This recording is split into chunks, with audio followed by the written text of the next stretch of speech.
The stranger's familiar eyes. The autumn rain drummed against the windows of Mountain View Café as Marcus Webb pushed through the heavy wooden door, shaking droplets from his expensive coat. He'd driven 3 hours from the city to reach this remote town for what his assistant called a digital detox retreat, corporate speak for mandatory relaxation that he'd tried unsuccessfully to avoid. The cafe's interior was everything his glass and steel office wasn't: warm, honey-colored wood, mismatched vintage chairs, and the comforting aroma of fresh-baked bread mingling with coffee. A few locals glanced up from their newspapers, acknowledging the obvious outsider with polite nods, before returning to their quiet conversations. Behind the counter, Nina Clark felt her breath catch in her throat. She'd imagined this moment countless times over the past 15 years, but nothing had prepared her for the reality of seeing him again. Marcus had grown broader through the shoulders, his boyish face now angular and serious, with silver threading through his dark hair. But those deep blue eyes that once looked at her like she was his entire world now swept past her with the casual indifference of a stranger. "Good afternoon," Marcus said, approaching the counter with the brisk efficiency that had made him millions. "Just coffee. Black. And maybe something quick to eat." Nina's hands trembled as she reached for a cup. "We have fresh apple pie," she managed, her voice steadier than she felt. "Made it myself this morning." Something in her tone made Marcus pause.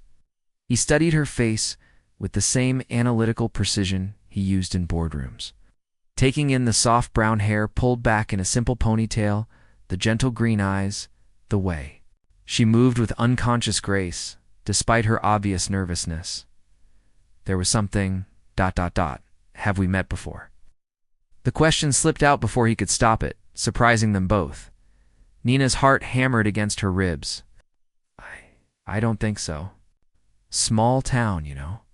Maybe I just have one of those faces."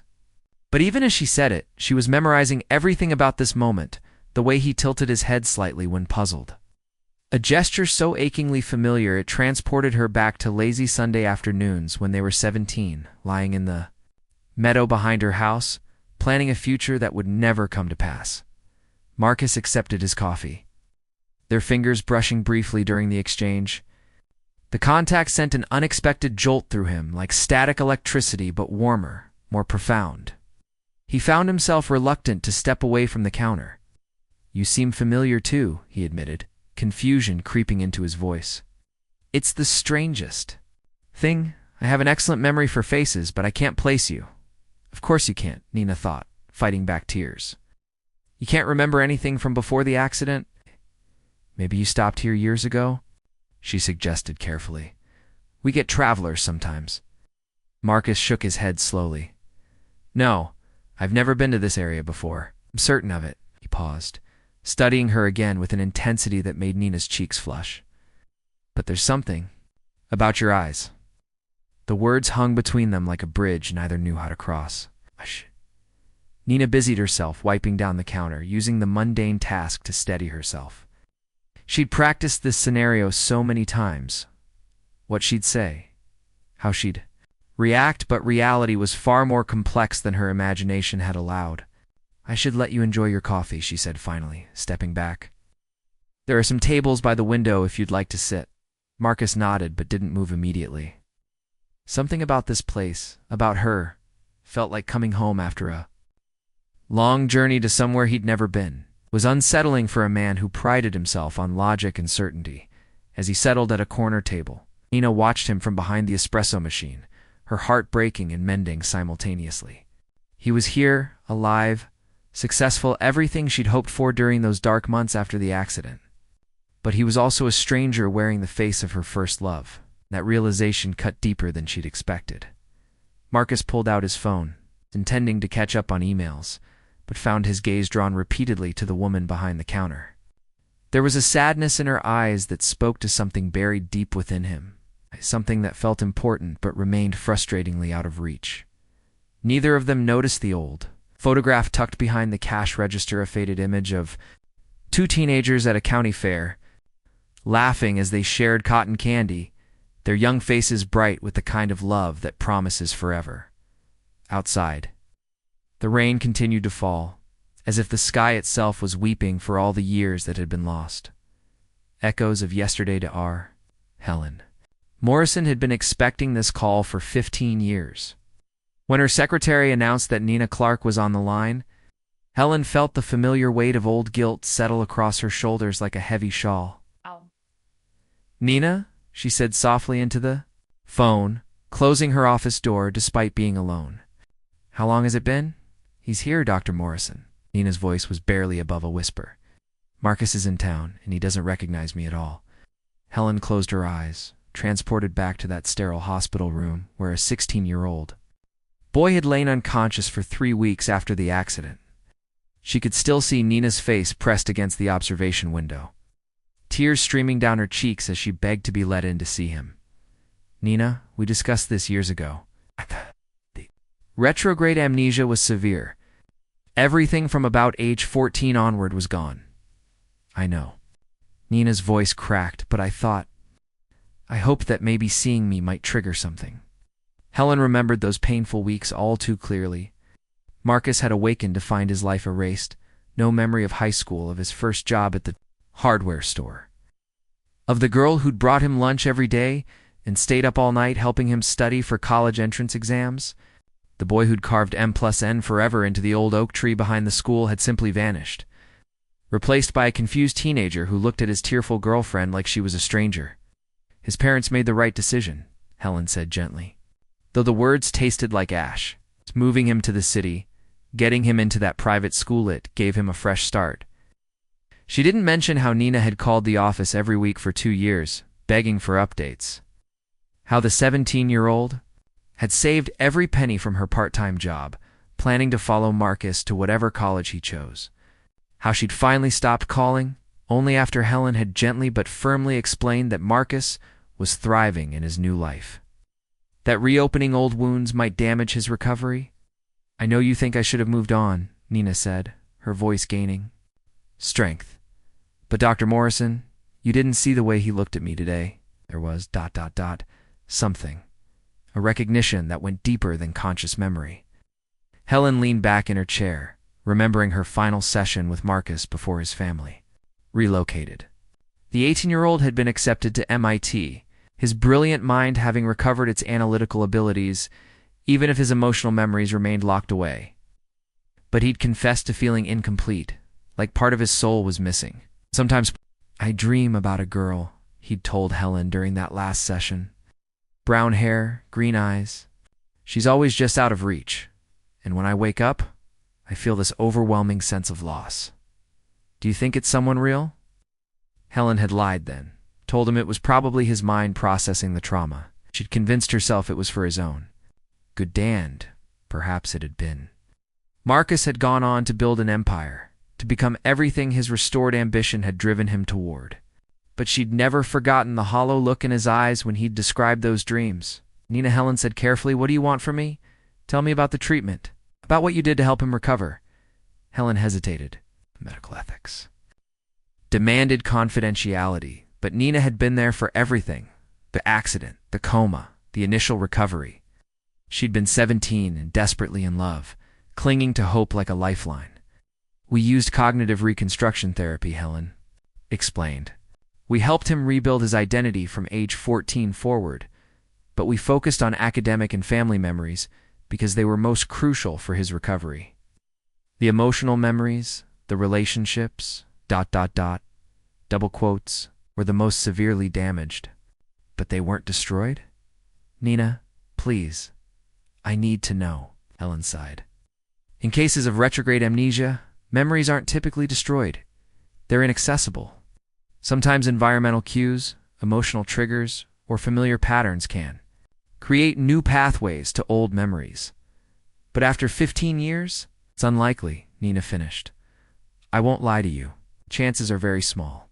And Nina, you need to consider what's best for him. Marcus has built a life. Attempting to force memory recovery could be traumatic, could destabilize everything he's worked for." Through the phone, Helen heard Nina's shaky breath. "What if I don't try to force anything? What if I just ... let him remember naturally, if there's anything to remember?" Helen thought of the young man who'd sat in her office all those years ago, describing dreams of a girl he couldn't name but couldn't forget. "Just be careful," she said finally. "Both of you have been through enough." After ending the call, Helen sat in the growing darkness of her office, wondering if she'd made the right choices 15 years ago. She'd protected Marcus's recovery, but at what cost? And now, with Nina's voice echoing in her ears, she couldn't shake the feeling that some wounds were meant to be reopened, some memories too precious to leave buried. She opened Marcus's old file, staring at the photo his parents had provided, a school picture of a smiling 16-year-old boy whose eyes held all the confidence and joy that trauma would soon steal away. Beneath it was another photo she'd never had the heart to return. Marcus and Nina at their junior prom, looking at each other like they held the secrets of the universe. Perhaps, Helen thought, some loves were worth remembering no matter the cost. The weight of forgotten promises. James Clark had been watching his sister pine away for 15 years, and he'd had enough. "Nina, this has to stop." He stood in the doorway of her apartment above the café, still wearing his mechanic's coveralls from the garage down the street. "You're 42 years old, and you're still waiting for a ghost?" Nina didn't look up. From the photo album spread across her kitchen table, years of memories that only she carried now. Pictures of school dances, lazy summer afternoons by the lake, the two of them building snow forts in her backyard. A life that existed now only in fading photographs in her stubborn heart. "He's not a ghost, Jamie. He's downstairs right now." Ordering his third cup of coffee this week, James sat heavily across from her, his weathered hands clasping together. At 45, he'd seen his share of heartbreak, his own divorce, their parents' deaths, the slow decay of their small town. As young people left for bigger cities, but nothing had been as painful as watching Nina waste away for a man who didn't even know her name. "Look at this," he said, sliding a newspaper clipping across the table. It was from last month's business section. Tech mogul Marcus Webb announces engagement to socialite Rebecca Hartford is getting married, Nina, to someone else.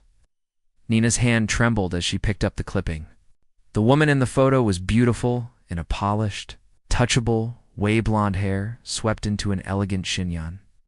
Wearing a dress that probably cost more than the café made in a month, Marcus stood beside her at some charity gala, looking every inch the successful billionaire, his arm around a woman who fit perfectly into his gleaming world. "I know," Nina whispered. "I've known for weeks. Then why are you torturing yourself? Why are you letting him come here every day, ordering coffee and making small talk while his fiancée plans their wedding?" Before Nina could answer, her phone rang.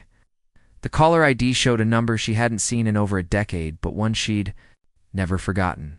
Rebecca Webb, Marcus's sister. Nina's heart hammered as she answered. "Hello, Nina Clark?" The voice was older now, but still carried the warmth Nina remembered. "This is Becca Webb, Marcus's sister. I need to see you." 2 hours later, Rebecca Webb stood in Nina's living room, looking nothing like the confident woman from the newspaper photos. Her designer clothes were wrinkled from the long drive, her usually perfect makeup smudged with tears. "I should have called years ago," Rebecca said, accepting the cup of tea Nina offered. "Should have told you the truth about why we left."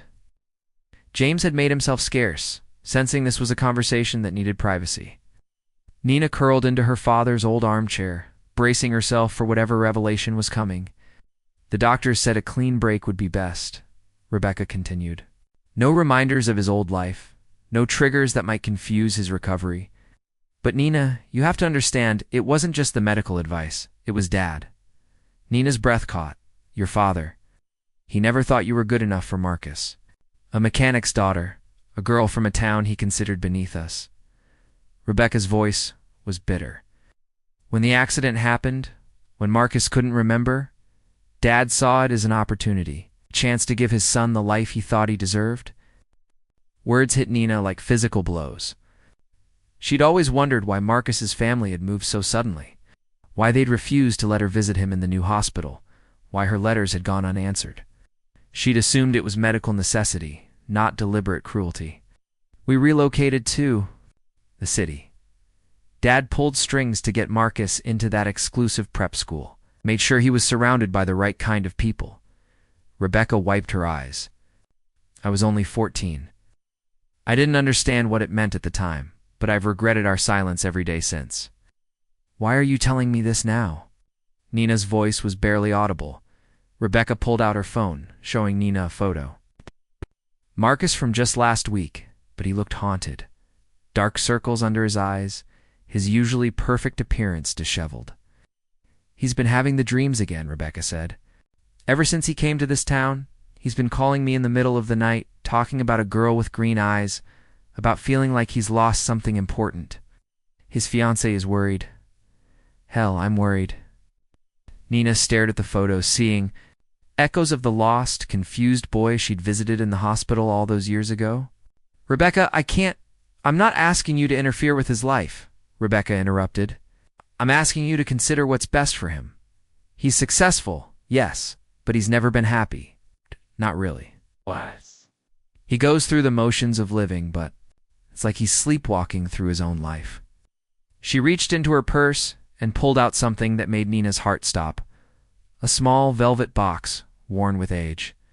He bought this for you, Rebecca whispered.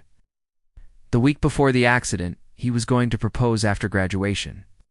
Dad found it when we were packing his things and gave it to me. Made me promise never to tell him about it. Nina opened the box with shaking hands.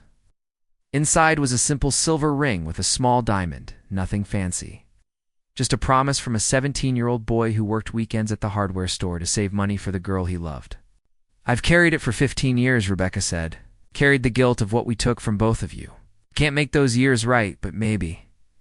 Maybe it's not too late for the truth. Is Rebecca left? Nina sat alone with the ring, feeling the weight of a promise that had waited 15 years to be kept.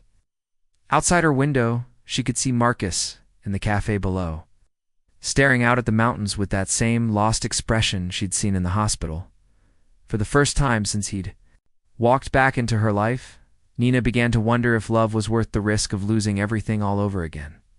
Cracks in the foundation. Thomas Reed had known Marcus Webb for 8 years, and he'd never seen his business partner like this. The man who could negotiate million-dollar deals without breaking a sweat was currently staring out the window of their rented cabin, his untouched breakfast growing cold on the table. The Nakamura presentation is in 2 hours, Thomas said, closing his laptop with deliberate emphasis. You haven't looked at the proposal once since we got here. Marcus didn't respond. He was watching the cafe across the street, where that waitress Nina was setting up outdoor tables despite the morning chill. She moved with a fluid grace that seemed to pull at something deep in his chest, a sensation both foreign and achingly familiar. Marcus, Thomas's voice sharpened. What's going on with you? Ever since we arrived in this town, you've been completely distracted. Rebecca called me yesterday, worried sick because you've been having nightmares again. They're not nightmares, Marcus said quietly, still watching Nina arrange autumn flowers in mason jars. They single quotes. Memories, I think. What? But that's impossible. Thomas frowned. He knew about Marcus's accident, the memory loss that had shaped his friend's driven, emotionally distant personality. But Marcus never talked about it, treating his past like classified information even Thomas wasn't cleared to access. Maybe we should head back to the city early, Thomas suggested. Cancel the retreat. You're clearly not getting the relaxation the board wanted you to have. Marcus finally turned from the window, and Thomas was startled by the vulnerability in his partner's eyes. Tom, have you ever felt like you were living someone else's life? Like the person you are isn't complete? Before Thomas could answer, Marcus's phone buzzed. A text from his fiancée, darling. The wedding planner needs your input on the centerpieces. Call me when you can. Love you. Marcus stared at the message with an expression Thomas had never seen before. Not love. Not even affection, but a kind of resigned obligation that made Thomas's chest tighten with unexpected sympathy. You don't love her, Thomas realized. Aloud. Rebecca Hartford. You're going through the motions, but you don't actually love her. Of course I love her, Marcus replied automatically, but the words rang hollow in the small cabin. She's perfect, beautiful, intelligent, from a good family. She understands my world, my responsibilities. That's not love, Marcus. That's a business arrangement. The accusation hung between them like smoke. Marcus had built his entire adult life on logic, on measured decisions that maximized success and minimized risk. Emotional chaos was the enemy of progress, and he'd systematically eliminated anything that threatened his carefully constructed equilibrium. But this town, this woman, they were unraveling him piece by piece. Across the street, Nina was talking. To an elderly customer, her face lighting up with genuine warmth as she listened to whatever story the old man was telling. Marcus found himself memorizing the way she tucked a strand of hair behind her ear, the gentle tilt of her head when she smiled. These gestures felt like words in a language he'd forgotten how to speak. "I need to go for a walk," Marcus said abruptly. Grabbing his jacket, the presentation, reschedule it. "Tell them I'm sick." Thomas watched his friend leave with growing concern. In 8 years of partnership, Marcus had never missed a meeting, never prioritized personal comfort over professional obligation. But something in this remote mountain town was breaking down the walls Marcus had spent decades building. Meanwhile, Nina was experiencing her own crisis of faith. She'd spent the morning arranging small tokens around the café, not obvious enough to seem intentional, but meaningful enough to potentially trigger buried memories. The mason jar centerpieces were filled with black-eyed Susans, the wildflowers she and Marcus used to pick during their long walks. She'd changed the radio station to play the classic rock they'd loved in high school. Even the daily special app, cinnamon muffins, was the recipe she'd perfected trying to impress his mother all those years ago. But with each passing day, each polite but distant conversation, Nina felt her hope crumbling. This wasn't the boy who'd promised to love her forever. This was a stranger wearing his face. Perhaps Rebecca was right. Perhaps the kinder choice was to let him go. She was lost in these thoughts when Marcus entered the cafe. Looking more disheveled than she'd ever seen him, he was usually perfect. Hair was mussed from the wind, his expensive shirt wrinkled, and there was a wildness in his eyes that made her heart race. "Nina," he said, her name sounding different on his lips, less formal, more intimate. "Can I ask you something?" "Of course." "Do you believe in dreams? In memories that feel more real than waking life?" Nina's hands stilled on the coffee cup she'd been filling. "What kind of memories?" Marcus moved closer to the counter, his voice dropping to barely above a whisper. "I keep dreaming about a girl. She has your eyes, your smile. We're young, maybe teenagers, and we're—" He paused, struggling with words. "We're happy. Genuinely, completely happy, in a way I can't remember ever feeling in my waking life." Nina's breath caught. Around them, the cafe seemed to fade away.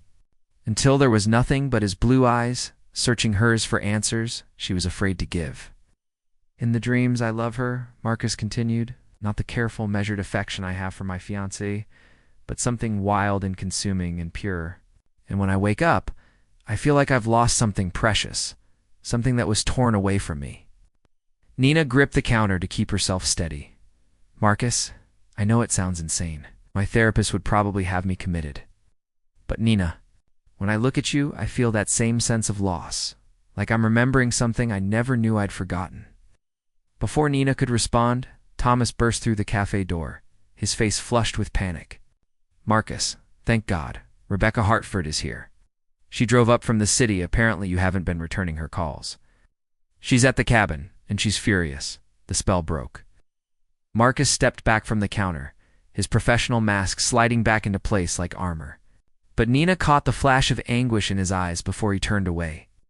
"I have to go," he said, his voice once again distant and controlled. "Thank you for the coffee." As he left with Thomas, Nina sank onto a stool behind the counter, her heart breaking all over again. For a moment, just a moment, she'd seen a glimpse of the boy she'd loved. But reality had intruded, as it always did, reminding them both that some bridges couldn't be rebuilt, no matter how desperately the heart wanted to try. Outside, storm clouds were gathering over the mountains, and Nina couldn't shake the feeling that everything was about to change. The heart's true. North the storm arrived with Rebecca Hartford. Nina watched from her apartment window as the sleek black sedan pulled up to the cabin where Marcus was staying. Even from a distance, she could see the tension in the blonde woman's posture as she stepped out. her designer heels clicking against the wet pavement with military precision. 20 minutes later, raised voices carried across the quiet street. Nina couldn't make out the words, but the tone was unmistakably accusations, denials, the sharp crack of a relationship fracturing under pressure. Her phone buzzed with a text from James. "Whatever's happening over there, stay out of it, I mean." Nina. But as Nina watched Marcus emerge from the cabin, his face pale and drawn, her brother's warning felt as distant as the thunder rolling through the mountains.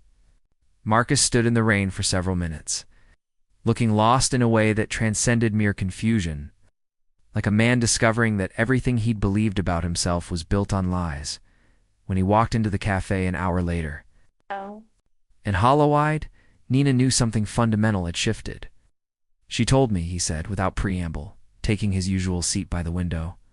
"Rebecca told me about you, about us." Nina's hands shook as she poured his coffee, adding cream without, asking the way he'd taken it when they were 17, though she'd never mentioned it before. "She said we were ... together. Before the accident." His voice was carefully controlled, but Nina could hear the tremor beneath. "She said I was going to propose." Nina set the cup in front of him, her silence answer enough. "Why didn't you tell me?" The question was barely audible, but it carried the weight of 15 lost years. "Because you built a life," Nina said simply. "Good life. You're successful, accomplished, engaged to a woman who fits into your world perfectly. What right did I have to take that away from you?" Marcus stared at the coffee, watching cream swirl into patterns that reminded him of something he couldn't quite grasp. "Rebecca also told me about my father, about how he orchestrated our separation, convinced everyone it was for my own good." "Your recovery was what mattered," Nina said, though the words felt like glass in her throat. "I understood that then, and I understand it now. Do you?" Marcus looked up suddenly, and Nina was startled by the intensity in his eyes. "Because I don't understand anything anymore. I don't understand why I've spent 15 years feeling incomplete. Why I wake up from dreams of you feeling more alive than I ever do during the day. Why looking at you feels like coming home too. A place I never knew I'd left."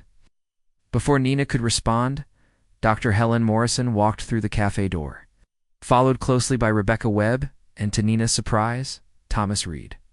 "I called them," Rebecca said, her eyes red-rimmed but determined. "All of them. It's time for the truth, all of it." Dr. Morrison approached their table with the careful steps of someone entering a minefield. "Marcus, I know this is overwhelming, but there are things about your treatment, about those early decisions, that you need to understand. The suppression." "Therapy," Thomas said, consulting notes on his phone.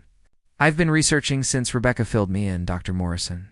You didn't just help Marcus recover his pre-accident memories, you actively worked to suppress the traumatic period, including his relationship with Nina." Helen's professional composure cracked slightly.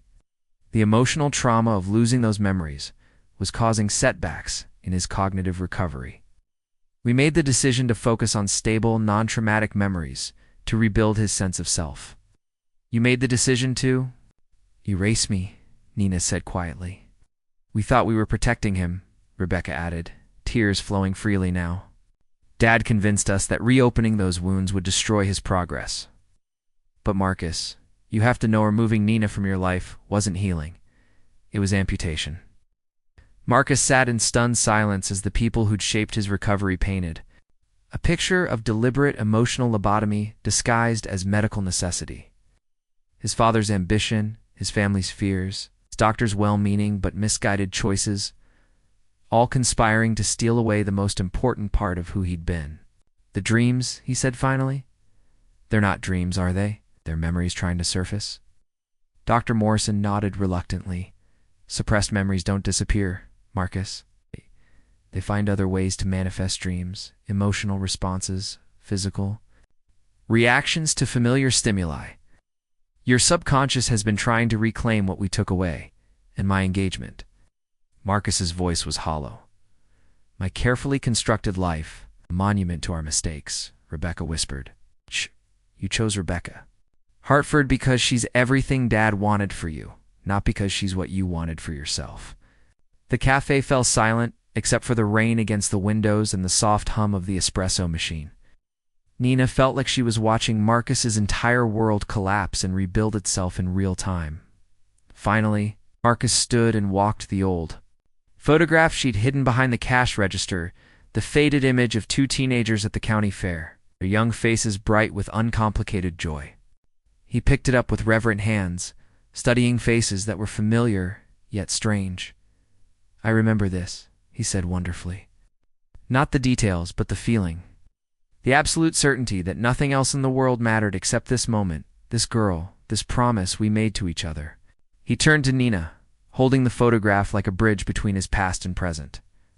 15 years, Nina. 15 years we lost because other people decided what was best for us. We can't get those years back, Nina said, her voice breaking. No.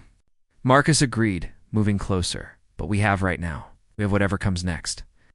And for the first time in 15 years, I know exactly what I want that to be. Knelt beside her chair, pulling the velvet ring box from his pocket, the one Rebecca had finally returned to its rightful owner. I can't remember proposing to you the first time, but I want to remember this moment for the rest of my life. Nina Clark, will you marry me? Will you help me remember how to be the man I was meant to be? Through her tears, Nina saw not the polished CEO or the confused stranger, but the boy who'd loved her completely, who'd promised her forever under a canopy of stars. That boy was still there, buried beneath years of carefully constructed armor, waiting to be remembered. Yes, she whispered, slipping the simple silver ring onto her finger where it belonged. Yes, I'll help you remember. Earth, as Marcus kissed her. For the first time in 15 years, Nina felt the broken pieces of their story finally clicking back together. Outside, the storm was clearing, revealing a sky full of stars, the same stars that had witnessed their first love, their first promises, and now their second chance at forever. Some loves, Nina realized, were strong enough to survive even the darkest forgetting. Some promises were worth waiting a lifetime to keep, and sometimes the heart remembers what the mind has forgotten. It's calling us back to the truths that matter most. The end.